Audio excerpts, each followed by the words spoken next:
Hello and welcome to yet another dimension. I am Jeremy, and he's back, folks. We have Lucid Espresso back in the building from the Stray Dogs podcast. Glad to have you back. It's good to be back. How was your what's it called? Sabbatical? Your rest? I was in the hyperbolic time train. Yeah, for a long time. But he's better. He's stronger, mentally, physically. He's ready to talk about some Demon Slayer, which we just watched. We just watched episode 5 of the Swordsmith Village arc. Bright red sword. Woo! A lot of things going on in this episode. I enjoyed it. You enjoyed it? I liked it a lot. You liked it a lot? I liked it a lot too. I don't think it was amazing, but I liked a lot of it. It was good. I would say a lot has happened. Amazing. Yeah. Sorry, go ahead. I did the SpongeBob rainbow meme. I didn't mean to do that, but go ahead. I don't know what to say. It was just extremely good. I liked everything that happened in this episode. I feel like we're not going to see the end of the 4 demons. Mm-hmm. I feel like there's still a little bit more with that. I hope so, because That'd just be way too easy. I thought so too. I'm like, whoa, Yeah. whoa, because like the last 2 demons, it was a struggle. It was. It was real, and they had like 5 people And this is only fighting. Yeah. This is only episode 5. So Yeah. like there's usually about 12 episodes to Mm-hmm. the season. But like the fight started in episode 2. So Yeah. there's still so much to go on. No, not even. It wasn't. It was episode 3 because they were just training the second episode. Oh, yeah, you're right. Yeah. So yeah, there's still a lot to go on. And there's some really great fights in this episode. We finally fully get to see the upper 5th demon, and he's facing against Tokito with the other 2 swordsmiths.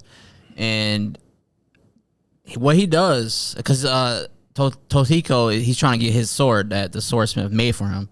So like the upper 5 is like, why are you over here? Why are you this little shed? Why are you being so secretive? So he's trying to get his sword, and what he does, the upper 5, is like, whoa, totally disgusting what he did. It was insane.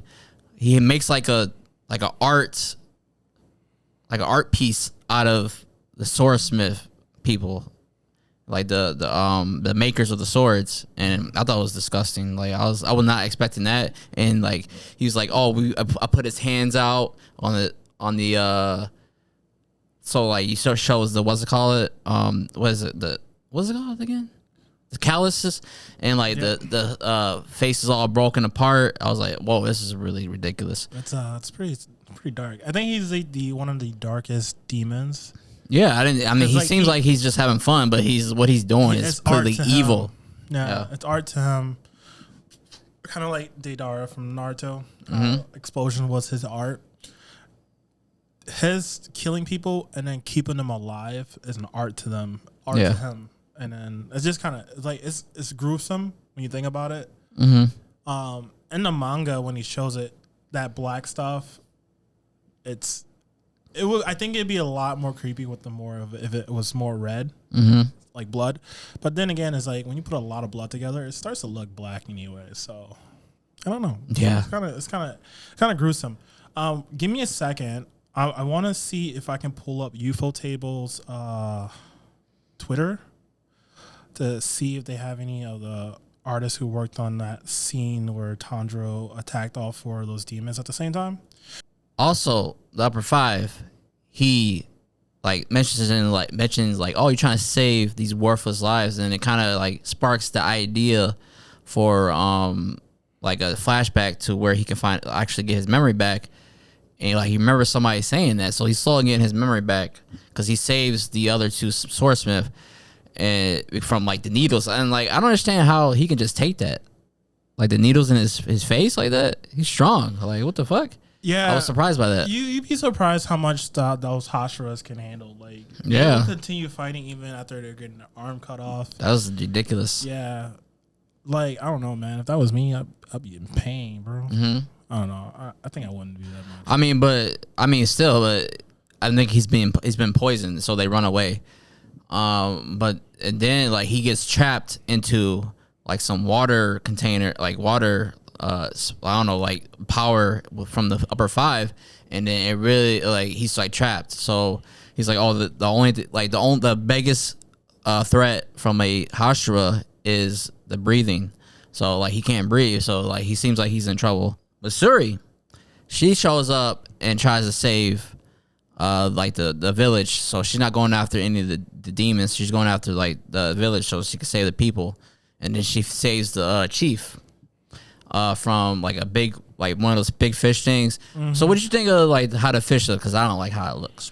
I'm not a fan of the CGI, but you got to understand, like, to kind of give them more depths in the scene and make them look like something that's unnatural, they go with the CGI look. Now, mind you, it's not like Mappa's how they have a mix of CGI and 2D all in one.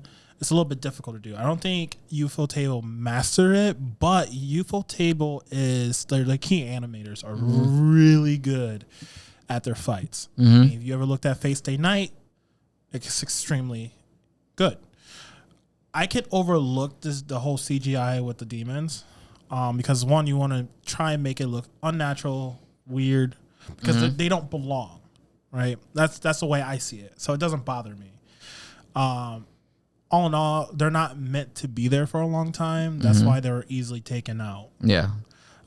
Your fights, the main thing you want to focus on is like obviously demons, but again, like it's slightly memorable because of how like awkward they look and creepy they look, and honestly, still I think it's still good. I mean, it's not like I don't think near. So. I think it's out of place. I mean, at least it's not like fucking. Oh no, it's not that bad. It's not A1 picture CGI. Oh no, it's not that bad. It's kind of like I wish it was just 2D. A1 picture is gonna hate us one day. I'm Hopefully they hear this. They need to fix their shit. Yeah, if they wasn't so bad with that. I literally stopped watching Nier. I know you love Nier. I fucking love it, dude. So I don't understand how they just fucked it up so bad with that. But this is decent. It doesn't. It's not. I'd rather just be 2D, but this is completely fine. It's like, but sometimes like, oh, I wish it was 2D instead of the 3D, and they are supposed to look different. So from compared to everything else. So I understand what you're saying with that. But she, did you find it? No, I can't find some of the key animators, unfortunately. One of my favorite parts is finding out Masuri's weapon. So she uses it against like this giant fish demon that has the chief. Yeah. And it's like a kind of a whip. I was like a sword whip. Like I've never seen something like that. I don't think unless it like kind of attaches. So you know her fighting style. She has a very high flexibility. Not only does she has a really high level of flexibility, she also has a really high level of strength. I think technically she is the third strongest Hashira. Right. Not only that, her fighting style is that of ribbon dancing. I don't know if you've ever seen that done at like Olympics. Doing that. That's her fighting style. That makes sense. Yeah, but it's with a sword though. That's sweet. See, that's unique. I never see that. Yeah, if you look at ribbon dancers, they have very ridiculous flexibility, flipping and torting their body while spinning the ribbon. That's the same thing that she needs that so she won't get hit, you know. And but it goes to show that she has crazy control because she was whipping the sword around while there was demons and Swordsmith village people there, and not a single one of them got cut. That's how much control she has of her ribbon. That was sweet. I wasn't expecting that. Yeah, they showed a little bit in the beginning, like one of the beginnings for. And she's extremely fast. Yeah. So I thought it was really sweet. So I was surprised by that. I look forward to seeing more of her. And then one of the funnier parts of this episode, like she grabs the chief. He's like, "Are you okay?" It's like the chief is all like, "Oh, a young beautiful lady is holding my hand, like helping me. Thank you." And then the other guy is like, "I hit my head. Please hold my hand." That was hilarious. Help me. Whatever you can do to get touched by Missouri. I don't blame you, bro. I don't blame you. Yeah, so she's doing that. She's basically saving the town. Like she was just flipping that boy. Yeah, Ooh. she whipping it. Yeah, I was like before they revealed it, I was like, how is she doing that? What is she using a sword? But you don't realize until you see the actual shape of the sword, how it is. I'm like, what? Some magic shit. She's like, my sword, it does get hard. That's what she said. So let's go to this. So Tanjiro and Nezuko's having a hard time. So they didn't get completely knocked out. I guess Tanjiro No, was knocked Tanjiro was out. out longer. But understand that Nezuko is a demon, so Yeah, like, she could do whatever she her wants. recovery is a little bit better. But he woke up to her running with him, and then they get electrocuted, and then Tanjiro picks her up and started carrying her off as well.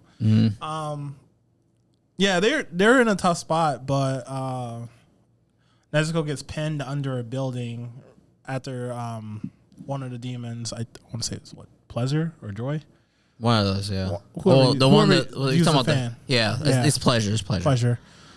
He's having too much fun. Yeah, he blows them away, and Nezuko, as they're like free falling, she grips onto the sword, which it goes to show that even Nezuko has a bit of a battle IQ, right?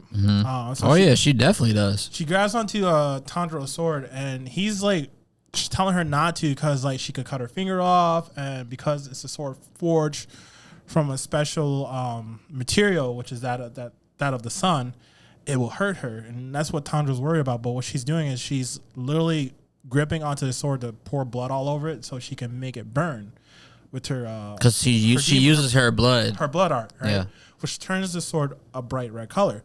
I just think their bloodline and them practicing the sun dance inherited the abilities of the sun, which thus making Nezuko's blood technique have the properties of the sun. So it wouldn't really have effect if it wasn't that, because because a demon, it's like whatever. It's the only thing really that can hurt a demon is like the swords, right? But if demons, like for example, let's just say Nezuko didn't have the properties of the sun in her ability. She burns Daki. Daki's just like, what the fuck? Just pass off the fire and then rejuvenates, right? Yeah. Skin come back. But when it happened, she was in extremely a lot of pain, right? And she realized she couldn't rejuvenate as fast because of the fire. Thus, you start to realize that, Nezuko's ability is very unique against demon as well. And it's because it's the property of the sun. She's a beast on that field, though. Yeah. She's probably the best fighter. I think so. The reason why she'd be saving everybody. The reason why Tanjiro's sword turned bright red. And again, your sword will turn bright red not only when you awaken your mark, right? It'll turn bright red in the middle of a fight because you awaken the property of the sun within the materials that is forged within the sword. Thus, using Nezuko's flame, blood burning technique, her demon blood art, right, on his sword, awakened the bright red in his sword. So turning the Acidian black into a bright red, awaken the properties of the sun. But now, mind you, it's only temporarily. It's not going to stay bright red because it was achieved not the right way, right? Okay. Yeah, and there's other ways to do it too. It's like, for example, if another Demon Slayer's sword turns bright red from the fight, they can hit another Demon Slayer's sword with it and turn theirs bright red as well. Whoa. Yeah. I didn't know that. There's a lot of things you can do. There's a lot. Yeah, there's so much to how, like, mind you, like, the way the artist and the mangaka writer wrote the story, they put a lot of depth in this, and it's really good. It's really, really good. And again, I want to go and say that a lot of the best shonens, right, are the ones where it's not about becoming the best at something. It's about protecting or bringing someone back. So, like, again, why was Full Metal Alchemist so damn good? It wasn't because he wanted to be the best alchemist in the world. He wanted to get his fucking body back, bro. He was like, I want to get my brother's body back.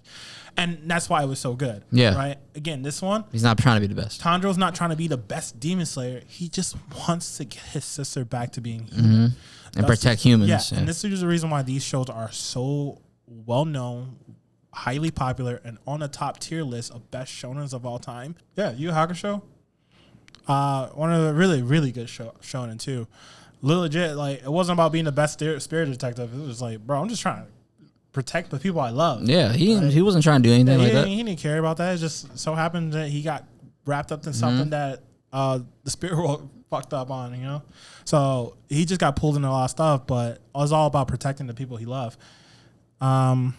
Yeah, so all the many great ones. Yeah, this is a good point. Yeah. We want to talk about the scene where he gets the So they get scared because they see the sword just boasting and just this pink flames from Nezuko, right? They get flashbacks and like, what is his memories? Yeah, Muzan's memories and the fear, and like you see his mark awaken, right? And he does use a new move called Himikagura.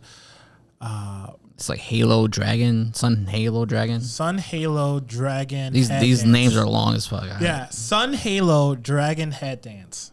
That's not easy to say. I don't know how he remembers all that. Yeah. Well, he's actually about to swing that boy. Yeah. But when he pulls that boy out, and then the animation of the effects in this show is insane. Mm-hmm. This is above movie quality. This is next level movie quality. Could you imagine if they decided to do a movie with this? Man, like they should do a movie for every episode when they're fighting and shit, man. This is insane. I guarantee you they're going to do the OVA or something. They're going to do the same thing.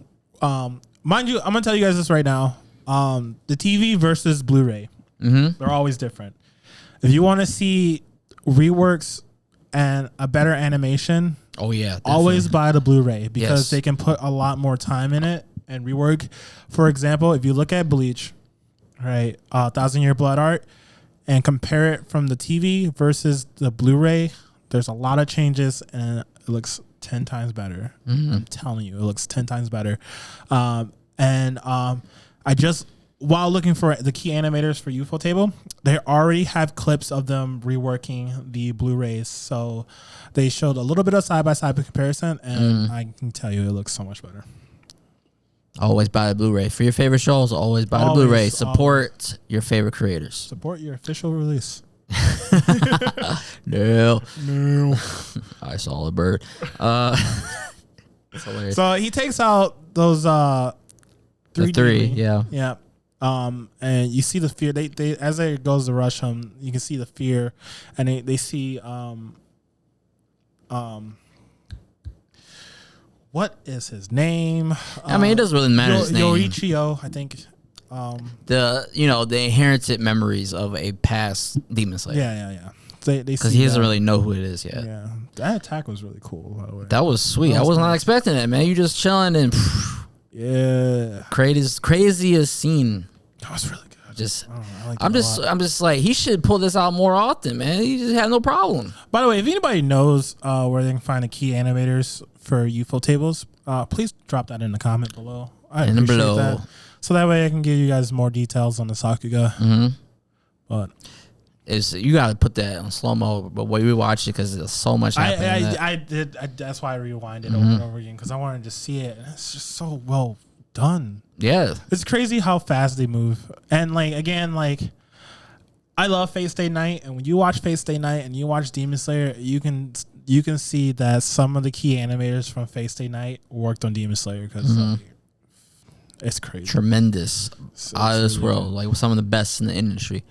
If you guys want to see some of UFO Table's best work, check out Unlimited Blade Works from Fate Stay Night. I always tell people to watch that. It's like, if you like Demon Slayer, you gotta watch Fate Stay or the whole entire Unlimited Works. Yeah, the whole everything is so great. So yeah, definitely. Their UFO Table, they put their dicks on the table for this episode. Sorry, guys. They're the Sakuga dicks. So wait, what happened? So there's 4 of them though. He only cuts off the heads of 3. Well, there's one more. Yes. He's like, Tandra's like, where's he at? Then he sees Genya, and he has his head in his hand. The sorrow one. Has him stabbed up against a tree with his own spear. Right, and as you can see, Genya has a hole in him from when he was originally stabbed. Yeah. And then he's holding the head, which looks like the lower jaw has been bit off. And his hairstyle is different. It's longer. It is yellow. Looking like Pikachu. Or Pichu. So now he's gonna probably attack Tanjiro. He's probably even more powerful, but that's what I think, or that's what it seems like they made it seem like, because that's the end of the episode. So they think they just killed the 4, but we got another force Who knows? But maybe they have another demon on their side, similar to Nezuko. We'll find. He knows, but I don't know. You don't know if you haven't read the manga. I plead the fifth. Good. That's good. I like that. But yeah, that was episode 5 of Demon Slayer, Swordsmith Village arc. What did you rate it? You first. I give it a 9. I know I told him. No, first. I don't give it a 9. I give it a 9. It didn't knock my socks off like some other episodes. I give it an 8. He gives it an 8 because of all the CGI. That and well, I don't know what's gonna happen next. You know, you have the you already know what's gonna happen next. So I'm waiting for more. It's like it wasn't like hype as I thought it'd be. That one moment though was super hype, and I like the part where he's like he created the art out of the fucking swordsmiths. Yeah, that was disturbing. Anything else you gotta say on this episode? Excited for the next one? I'm excited for the next one. Okay. Also, you guys have been told in the last few episodes when I wasn't here. Oh yeah. I did open up a t-shirt shop on Etsy. Tell them about it. Oh, yeah, I'm telling y'all about it. Go ahead and check it out. I got some cool t-shirts up there. More is in the work right now. I've been MIA. I've been in the dojo. I've been honest with you. I've been on a lot of medication. I'm trying to get used to it. Nothing serious. Just I've been diagnosed with anxiety and depression. So that's just something I'm dealing with right now slowly. He's good. But don't worry. I'm feeling better. Here's one of the t-shirt designs. This is the Kohai Squad varsity tee. Check it out. Link in the description below. And I appreciate you guys. Please tell us what your favorite moment of episode 5 was down in the comments below. And don't forget to like, comment, subscribe. It really helps us a lot. Doesn't really do much, but it does a lot for us. A lot. Take a quick second of your likes. Please. To hit that like button. Hit that subscribe button. And if you enjoy the content, please. If you made it this far. Yes, you did. You definitely did. Because he's hearing it right now, or she. Yeah. He or she. Anybody. Whatever you want to be called. Yes. We appreciate you. And we'll see you. In the next dimension. Damn. He said it all. Thank you. I ain't got to do shit.